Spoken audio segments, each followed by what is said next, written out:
এই যে আমরা আম খাচ্ছি, আমের সাথে আমের বাড়াও খাচ্ছি, মরিচ তুলতে আইসা সাথে আমার বন্ধু জীবন, সেও আম খাচ্ছে কচি করে।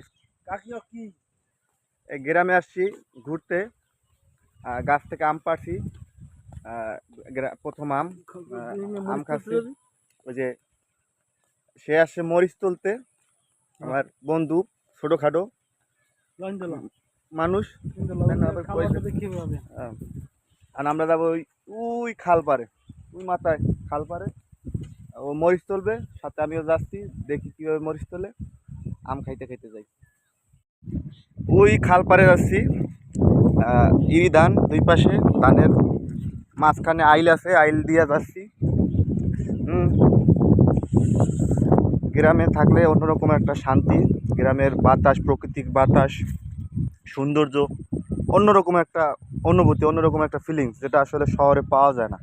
হ্যাঁ, বা গ্রামের যে প্রাকৃতিক বাতাস, এসি ফেল, হ্যাঁ, এই বাতাস এসি এর কাছে, এসি কিছু নাই বাতাসের কাছে।